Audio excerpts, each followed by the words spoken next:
Thirsty for action? Let's crack open the Sunday Six-Pack. All right, now it's time for our Week 4 Sunday Six-Pack.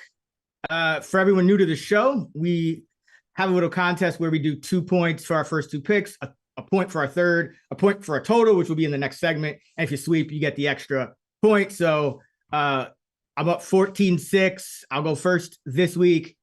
For my first pick of the week, number 4 Sunday Six-Pack, the first overall pick, I am going with the Indianapolis Colts plus 1.5 at home against the Pittsburgh Steelers. And this Pittsburgh Steelers team is riding hot. They're 3-0. They're feeling good. At this point, Justin Fields probably remains the quarterback, but I think the Steelers team is still getting a little lucky. They are number 11, most luckiest team in our luck rankings.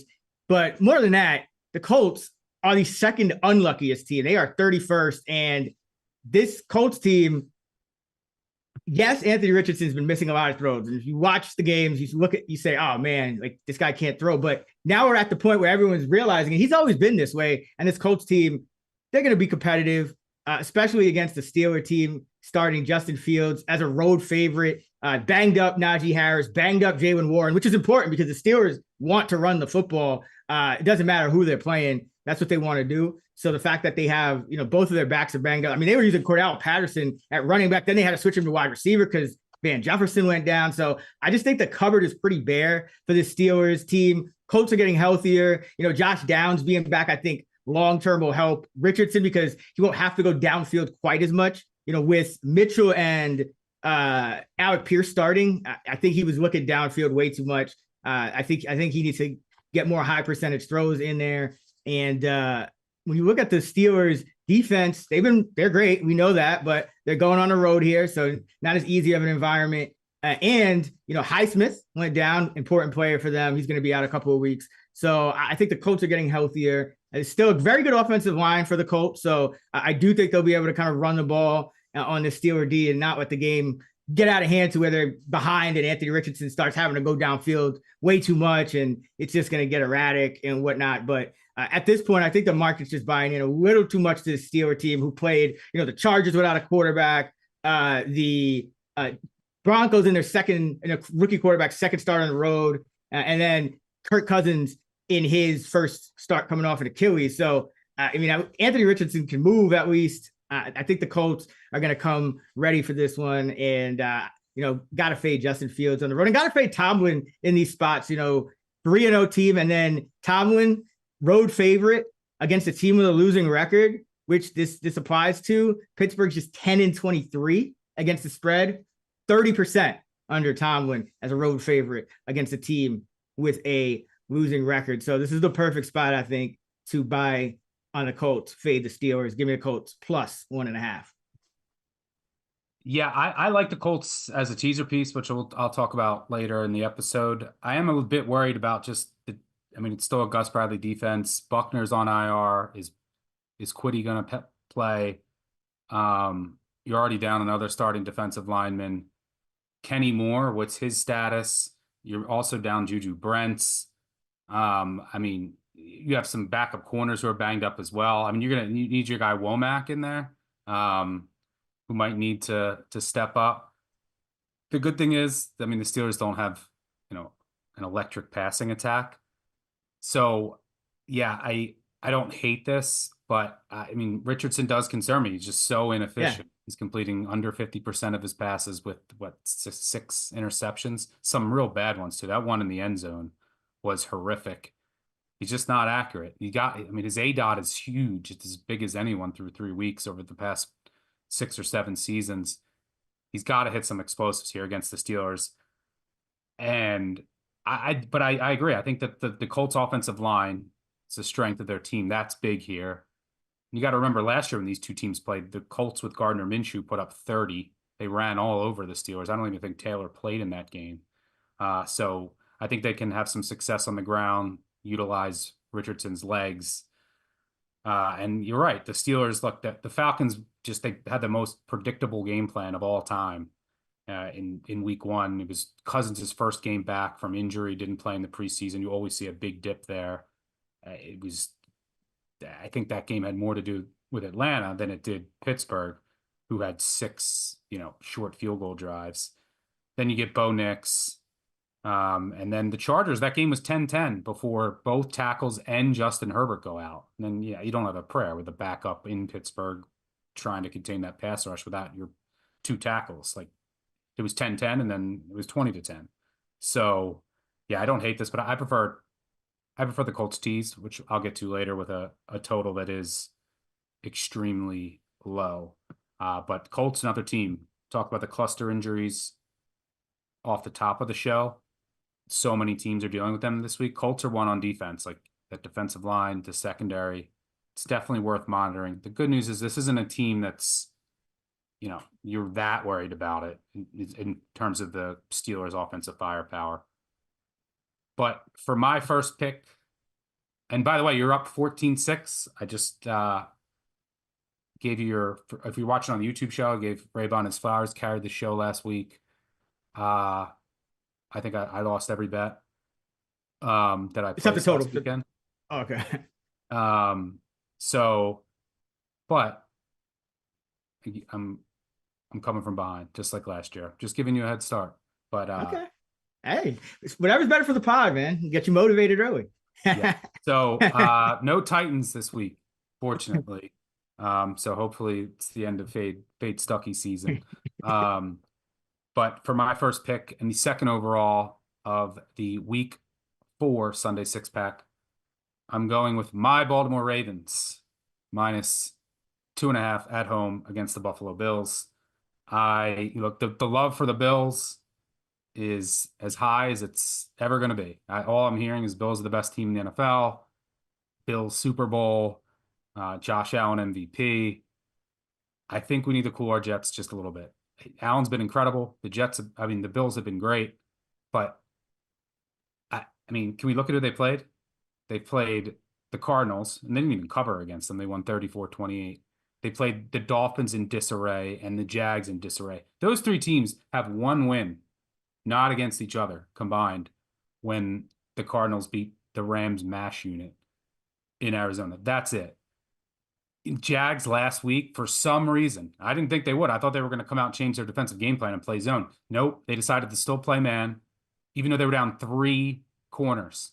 It was insane. They lost a corner on like the first, one of their nickels on the first play of the game. They're down to practice squad guys, still trying to play man, which you don't want to do against Josh Allen. And Trevor Lawrence was just horrendous. One of the worst picks I've seen a quarterback make in that game, just missing throws, looked rushed. So yeah, the Jags just got blown out. And does it feel uncomfortable to want to fade the Bills right now? Yeah. But that's usually when it's a sign that they're probably at the peak of their market. I think this line should be 3.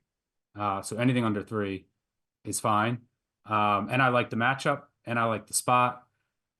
Still got a pretty desperate Ravens team hosting a 3-0 Bills team on a short week, heading on the road.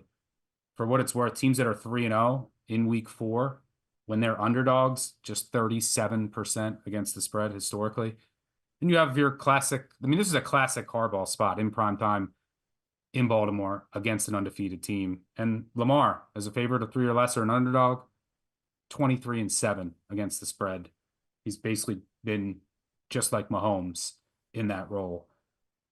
And the Ravens could easily be 3-0 with wins at Dallas, home against the Raiders, and a win at the Chiefs. There was a toe, and the other 2 games, they were in firm control. Their defense dominated. I went back and watched them. It was mainly penalties. And Harbaugh came out. He sent a message to the league. Don't be surprised if the Ravens get calls this week in this game, which is not an immaterial factor. They're net -16 penalties and -200 yards on the season, by far the unluckiest team in terms of penalties. You saw in the game against the Chiefs, they just decided they wanted to make a point of emphasis against the Ravens in that game. The pass interference that flipped the Raiders game was asinine. against the Cowboys, some of the penalties that let the Cowboys kind of come back in that game were crazy. They even missed a safety call. So the refs have been it's been an outlier 3 weeks. So one, that's driven some of their results, because other than that, they've been pretty damn good. So don't be surprised if there's just some natural regression and if they get called. Harbaugh came out, he did it very professionally in how he kind of called out the officials without risking getting fined. But this is also a decent matchup. The Bills have struggled defending the run this year. When they get way up, teams haven't been able to run on them, but the Ravens should have success doing that. Their offensive line, I think, really improved last week. Finally stuck with 5 guys, and it was their best overall performance by far of the season. So I think that unit is only going to continue to trend up. But they can attack this Bills defense. People are forgetting that the Bills' middle of that defense is extremely vulnerable. You don't have your 2 stud linebackers. Your safeties are weak. The Jags they were missing Evan Ingram, which was a big loss in that game. And Trevor Lawrence was just off. The Dolphins, who also lost 2 in that game, weren't attacking over the middle of the field. Just mind-blowing. But their offensive line was just a mess in that game too. The Ravens should be able to run it, set up play action, and throw over the middle of the field with 2 really good tight ends. I mean, they have the perfect offense to attack the weak parts of this Bills defense, because the Bills, what they're going to do is they want to try and generate pressure, and they want to take away the explosive play. You got to attack them in the intermediary range. Lamar Jackson has been as good as any quarterback in the NFL this year in that intermediary range. On the other side of the ball, Ravens defense numbers are dominant against the run. Bills want to be a run-first team. Ravens like number 1 across the board in run defense metrics. And, I look at Buffalo's weapons. I'm not wowed by them. I mean, and the Bills have dominated against the Cardinals, the Dolphins, and the Jaguars down 3 corners playing man. So I don't think this offense is as good as it's looked. And the Ravens are going to play zone here, which you have to do against Josh Allen. And I think they have the horses on the outside to match up with these Bills receivers in more zone coverage. I just expect a max effort from this Ravens team. If they were sitting 3-0, which they easily could be, this line would be at 3. So I'm selling the Bills at the peak of the market. They're a real contender, but I like some matchup advantages on both sides of the ball. I did opt to play money line for what it's worth. It's -2.5 for the contest. Just I got a cheaper money line than what I made it for where the price was. And maybe Tucker misses an extra point because I don't trust him right now. I think he's 1 of 7 over 40 plus yards. He says that they found a technique issue that they fixed. So we'll see. But I like the Ravens anything under 3. This is just the classic Harbaugh spot at home against the Bills. And I think they match up pretty well. And they can attack where Buffalo's vulnerable. You saw the Arizona have success offensively. The last 2 teams simply couldn't. And their defenses, all 3 defenses have been sieves that the Bills have faced. This will be a big step up in class. Ravens can shut down the run and attack the middle of the field on offense. I think that's the difference. Ravens get it done at home. Just pray the Ravens don't get a lead into the 4th quarter, because if Josh Allen's just throwing on them for 15 straight minutes, it's not going to go well. But it is honestly a really tough game for me to handicap, because I don't really know where to grade the Bills' offense, because like you mentioned, they played the Cardinals, one of the worst defenses. They played the Dolphins when they just got their quarterback got hurt, and then their defense is, I don't know where to put them either. And then they play the Jaguars, who their defense is bad and they were hurt. So it's a tough one and then with the Ravens, they played 2 really tough teams. They beat in the Cowboys and the Chiefs. They beat one of them, but they also let with these 4th quarter comebacks happen in every game. So is this like just a feature of the Ravens at this point, that they just can't defend in the 4th quarter? So it still has a lot of variance for me. I get why I would prefer the money line if I was back in the the Ravens as well, but I don't really have a strong lean in this one because I just need to see more of the Bills against like a normal NFL opponent and not this weirdness that's been going on. All right, for my second pick, the third overall of the week, number 4 Sunday 6-pack, I'm going with the Minnesota Vikings plus 2.5 at the Green Bay Packers. See if you can get a +3. Looks like there's some out there, but for the contest, it doesn't matter. So we'll go 2.5. And I know that the trends you just pointed out, Stuck, for 3-0 teams as underdogs tend to be bad for the underdog and good for the favorite here. But if we really break down this line, Green Bay does have a good home field advantage, probably better than most. But you're still saying that Green Bay, with healthy Green Bay, is over a point better than Minnesota on a neutral field. And I think Minnesota is the better team at this point. Clearly, their defense has taken a step up even from last year when Flores kind of made magic with, some pieces that weren't ideal. But their offense has also taken a step up. And, now it looks like you're going to get Jordan Addison back. I think the schemes to keep Justin Jefferson open, regardless if he's getting shadowed, have been excellent. Darnold's playing fine. He looks like the knee bruise or whatever it was is a non-issue.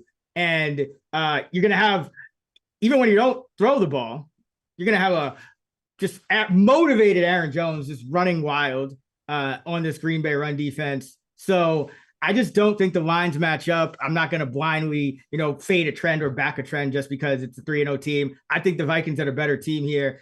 They're number 1 in defensive DVOA. They, held the 49ers, were still somewhat healthy at parts of that game, to 17. They held, and then I think they got a late field goal even to get there.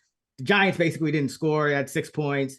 And then Houston, 7 points. I know it was in Minnesota, but that's still impressive to hold a quarterback as talented as CJ Stroud, Stephon Diggs, Nico Collins, and that whole offense. It's also a very well coached team to just blow them completely out of the water. So now I think Green Bay gets Jordan Love back, but I think this is a really tough matchup. Your first game back, be honest, you're probably rushing it a little to get back in time for an important division game here. You played the Titans and Colts before that, so I don't think there was truly as much of a rush to get back for those games. So I think it's just a really tough spot, even at home, for Jordan Love to come back to. And, he looked a little erratic even in that first game before he got hurt.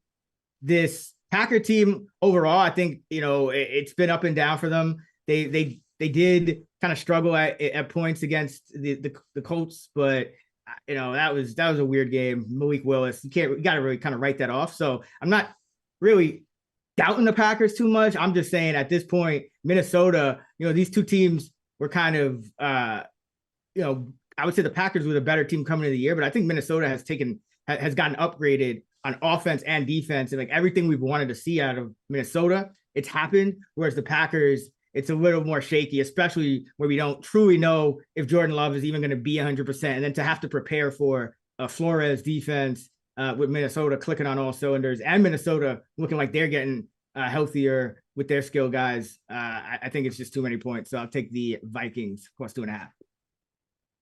Yeah, I mean, the Vikings D has been incredible. Flores is a wizard. This is a great coaching matchup.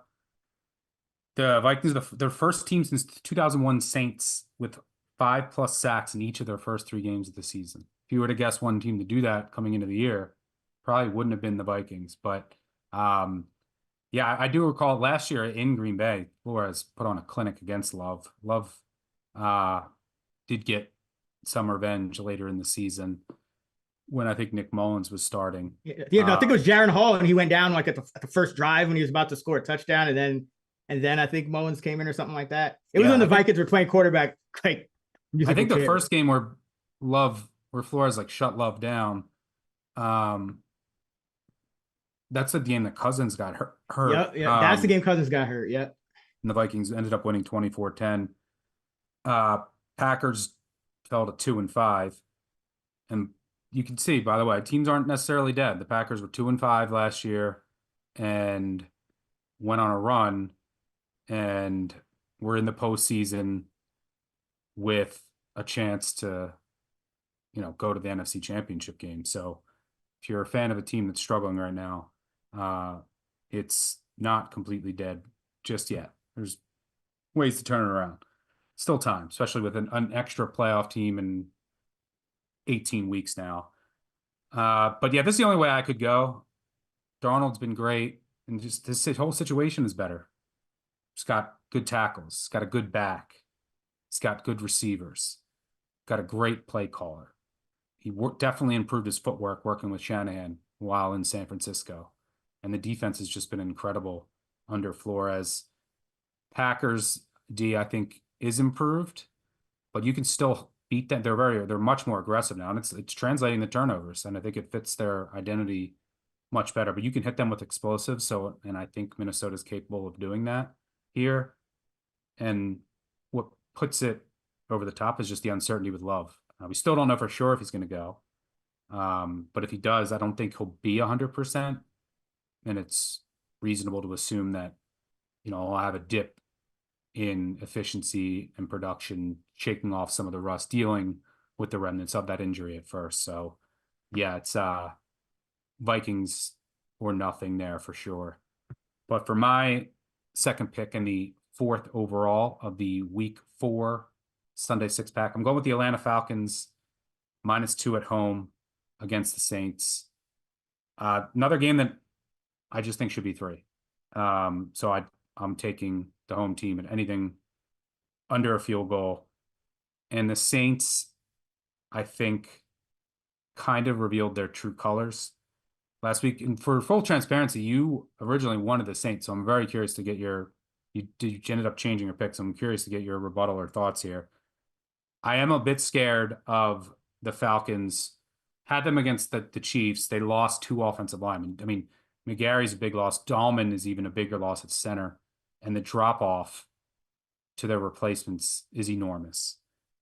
They were still able to move the ball a bit against the Chiefs. They just couldn't convert a 4th down, they were inside the 10, I think, 2 possessions in a row, and the game didn't come away with any points, unfortunately, for my +4 ticket. But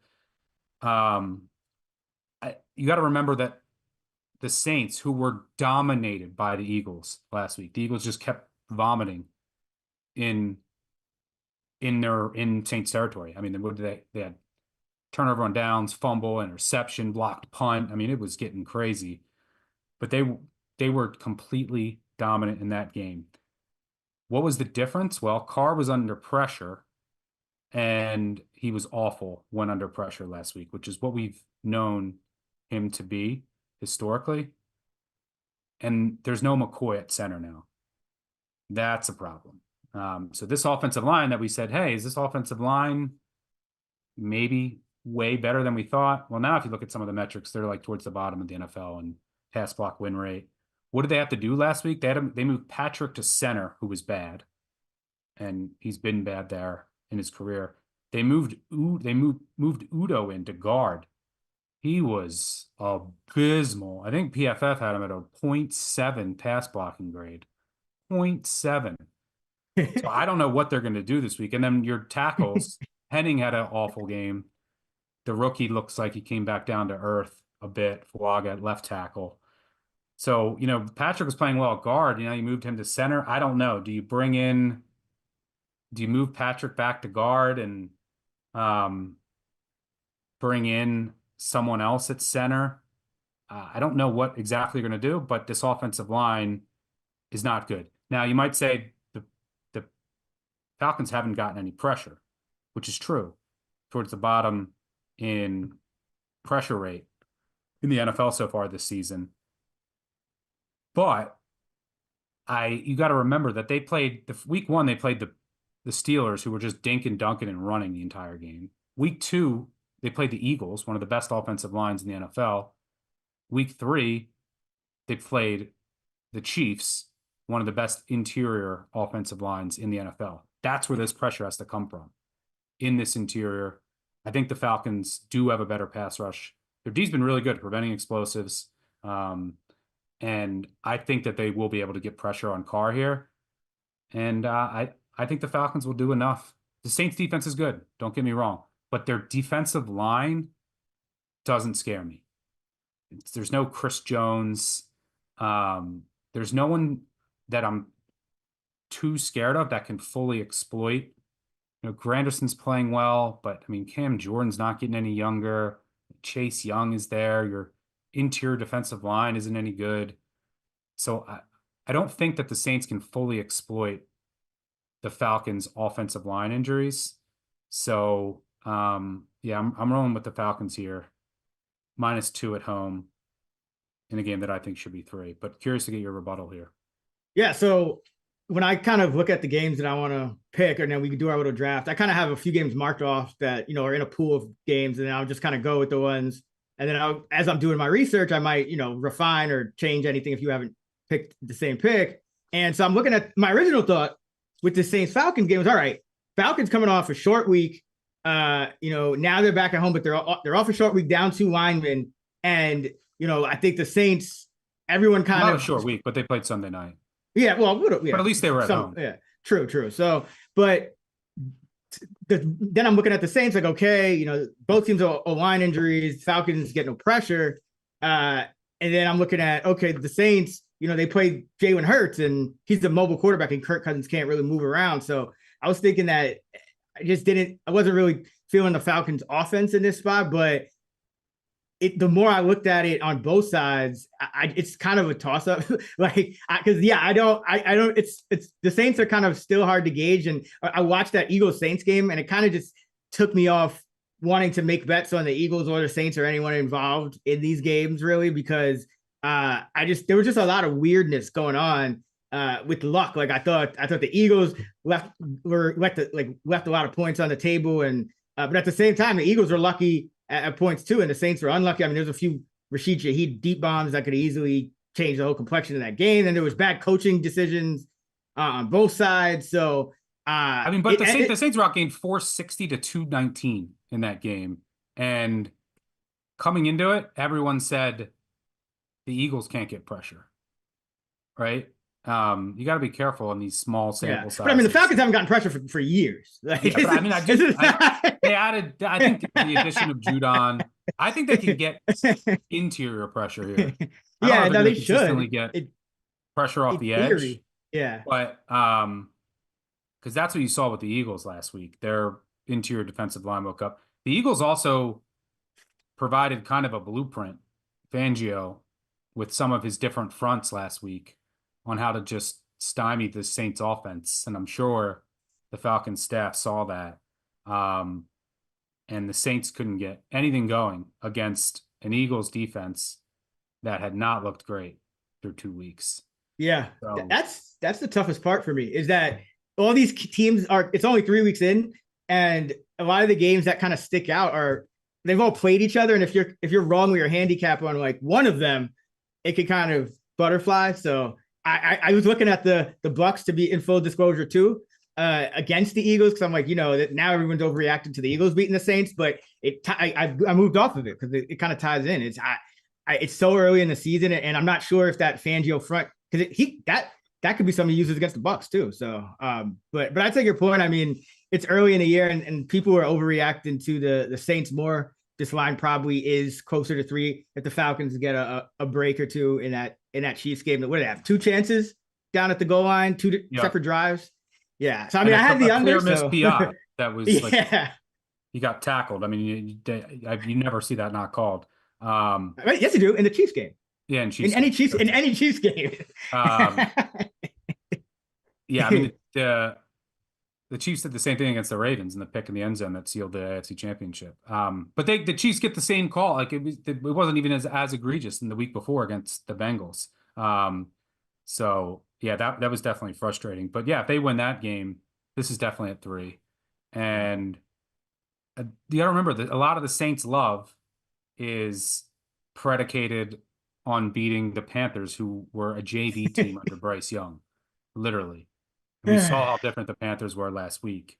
So that's definitely inflating some of their numbers. And we just saw the Cowboys defense get completely carved up again.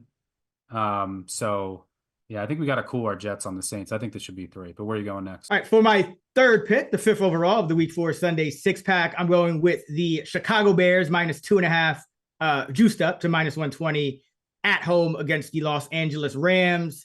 If you can't get the 2.5, play some money line. I think I actually prefer that, but I'll go for the 2.5 for the contest here. I just think it is time to buy the Bears and sell the Rams. The Rams had this amazing comeback last week against San Francisco. They were 14 points down. Next thing you know, they're kicking a field goal, and I don't even know really how we got there. But teams like this tend to regress immediately. So teams coming off a 14-plus point comeback in their previous game are 51-68 straight up, 43%. 49-70 against the spread, just 41%. That's courtesy of our boy Evan Abrams. So I just can't get behind this Ram team. I see no reason why or how they're able to sustain this with no Puka Nacua, no Cooper Kupp, an offensive line that's not great, a quarterback that's older, a run game that's not even really clicking like the way it was last year either with Kyron Williams, a defense that's also just a bunch of mostly no names, not great. There's really just no strengths of this Ram team right now. Kudos to them for getting that win. You know, the 49ers tend to own them, so I'm sure it was sweet. But this Bears team now, I think, kind of like the Broncos last week, where they're going to get better as the season progresses. You kind of saw Caleb Williams taking some steps forward. Some of his numbers are inflated by that Hail Mary to DJ Moore at the end of the first half. But overall, I think he's going to continue to improve. You saw it last week.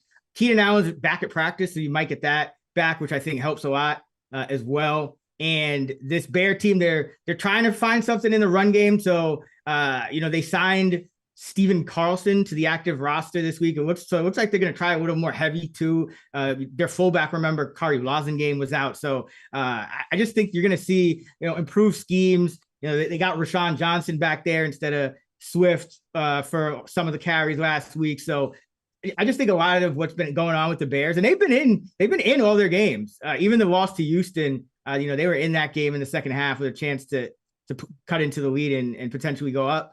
Against the Colts, so many chances, just ridiculous things happening both ways, really. But a terrible call down by the goal line where Swift gets like an 8-yard loss, and just things that I don't think you can necessarily project moving forward for the Bears. Whereas the Rams, there's nothing to really hang your hat on at all. I think the true colors of the Rams, at least this version of the Rams, when they're so banged up, especially offensively, is more in line with that drubbing by the Cardinals, and I kind of overestimated the Rams in that game, but when you look at it, there's really nothing there with this Ram team right now. So, and the Bears, the one thing they do have is a good defense, and I just think that's problematic when you have a Ram offense that, their Tutu Atwell got over 90 yards last week. You played a 4-man rotation of Tutu Atwell, Tyler Johnson, Jordan Whittington, who I do like, and Demarcus Robinson. So in your tight ends, Colby Parkinson, who was like the number 3 on the Seahawks last year. And your run game is, Kyron Williams, he gets in the end zone, he runs hard, but your line is not great. So you can't really depend on that going up against a strong defense and an offense that we all thought this Bears team was going to be in that kind of playoff mix. They got that lucky win against the Titans. They lose by 1 score to the Texans. And then, the Colts game. So I think this Bears team is a little bit underrated. I think this Ram team might be a little bit overrated. So I'm just selling on this Rams team. I think it could be much bigger than just 3. So give me Chicago at home. Yeah, I would like under 3 here. Maybe I'll play some money on it. This is the side that I would look at. The Rams are so beat up. Teams and look, they were dominated. They were at risk getting blown out. It was a miraculous win, and they were even in comeback mode late with Stafford hitting some deep passes. They were outgained 425 to 296 against a banged up 49ers team. Yeah, Juwan Jennings looked like Randy Moss. Yeah, Juwan Jennings had 11 catches, 175 yards, and 3 touchdowns in that game, which was just insane. They were extremely fortunate. Yeah, I mean, this team is super banged up on offense, on defense, and the Bears defense is playing extremely well. They're also getting pressure at a Yeah. much higher clip than I thought they would. The defensive line's playing really well across the board, which I thought might be a primary weakness outside of Sweat. The only thing, and I do agree, getting Keenan Allen back, I don't know if he'll come back this week or next week, but that will be big. I think Williams having him as a safety blanket will definitely help on, especially on third downs. But Odunze kind of broke out last week, and Tibet. yep, I think Komet can have a big game here. I do still worry about the offensive line for the Bears. The Rams' defensive line, those young guys are playing well. But yeah, I think the only thing I really worry about though is just the coaching mismatch. This is a big Yeah. one. That's why it's kind of you have to take baby steps with this Bears team. It's like they're getting close, but at least I see them switching things up. Like it took them a week to realize that Cole Kmet was the better tight end and not Gerald Everett, and you saw that pay off. Now it took them like 2.5 games to realize that maybe Johnson should be getting carries over Herbert and Swift, and it's like they're coming around. I think this is just a get right spot for them. So yeah, it is worrisome because it's Stafford and McVay against Williams and Eberflus. That's not in your favor, but everything else, in my opinion, pretty much is. All right, for my third pick in the 6 overall, the Week 4 Sunday 6-pack, I apologize in advance. I'm going with the Jacksonville Jaguars +7 at the Houston Texans. I'd buy this up to -120. Doesn't really matter for the contest, but for those new, pushes are not wins, and that's all that matters. But I would get the 7 here. I'm not going to sit here and say anything nice about the Jags. But this is an autoplay for me. If you've been listening to this pod for the last 6 years, they've lost by teams off a 35+ point loss as underdogs of 4 or more. 50, 19, and 2 against the spread over the past 25 years. That's 73%. Just ask yourself, do you want to bet the Jags right now? No. After what you saw and on a short week? No. Does anybody want to bet the Jags right now? No. That's the reason the line's 7, and it got up to 7. And Jags they should get Savage back, which will help a little bit, but they lost Ulukan at linebacker, which doesn't help matters. They still have other injuries in the secondary. It's a bad team right now, but I can't get to this number. At 7, a road divisional dog off a 35+ point loss, season on the line. You'll get their best effort here. Home field isn't that great in a divisional game. And this line went up like a field goal from the look ahead, which isn't the most efficient, but that's close to where I had it, around 4.5, which is where the Bills game closed at.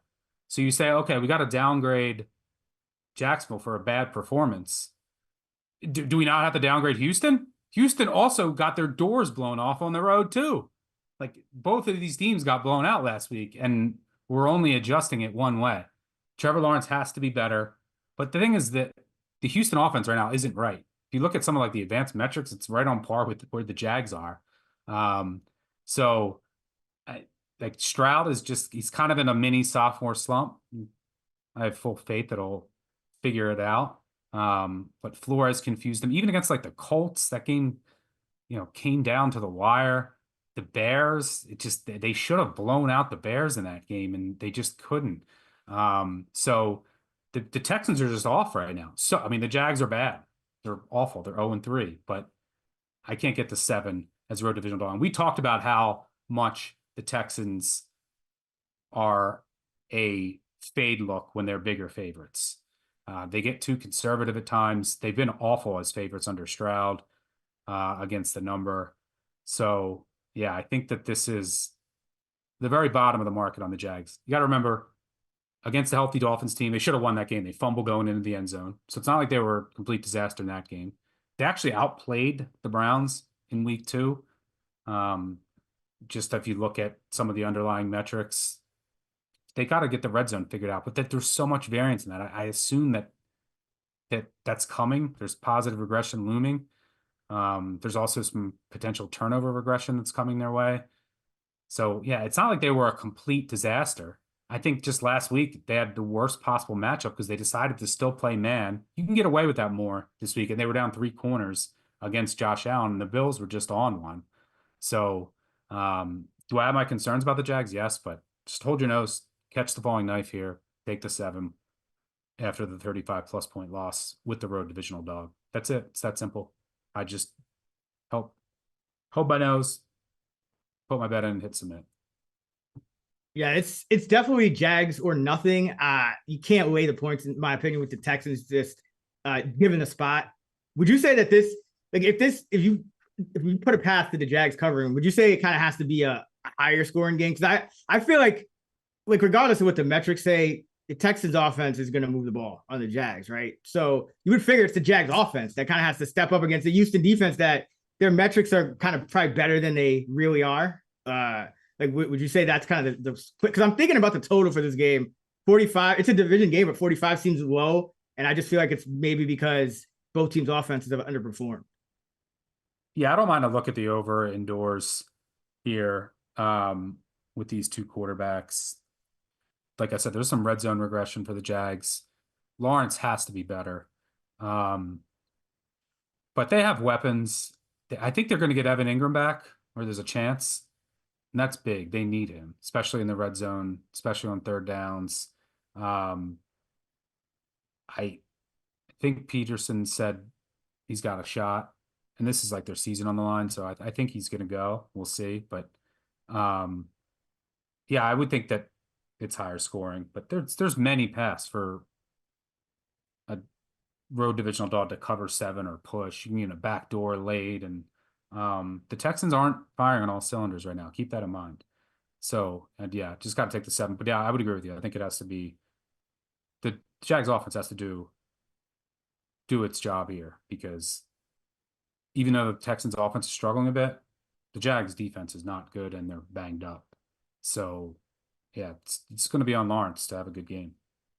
Yeah, the Texans, they have this tendency sometimes to get cute, and I think what the Bills really did right in that game was they said, even though they were probably the run heaviest team, if I'm not mistaken, in the league, or at least one of them, right there with the Chargers and Steelers, they just threw from the outset. They said, we're not going to try to run on Jacksonville. That's the one thing Jacksonville can defend. So I'm curious to see if Houston, comes out, especially off a big loss, and just, tries to run the ball and make sure they don't do anything crazy early, or they come out firing, seeing what the Bills did. So, but Houston has had a tendency to get cute, and they're injured at running back. So that's another kind of thing that could play into the Jags' favor. Yeah. But all right, let's see what we got quarterback wise this week. So you got Lamar Jackson, Kirk Cousins, and Trevor Lawrence. That's actually an all-star cast compared to what I had to take a week off of Levis. Skylar Thompson. It was rough.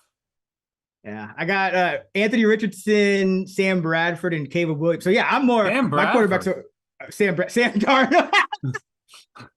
Yeah, throwback. Hey, Sam Bradford was good on the he was good on the Vikings, right? Didn't Sam Bradford go to the Vikings for a year or something like that? Or yeah. Okay, I'm like, where did I get that from? But yeah, I hope it's not Sam Bradford. Maybe who's starting for the Dolphins on Monday? Maybe it is Sam Bradford. I don't know. It's who is it? Maybe Tyler Huntley, the former Raven, former Brown. But I will talk about this on the we won't have to talk about it. Forget the Dolphins. That's gonna do it for our Sunday 6-pack. Really so Stuckey has Baltimore -2.5, the Falcons -2, the Jags +6.5. I have the Colts +1.5, Vikings +2.5, Bears -2.5. Now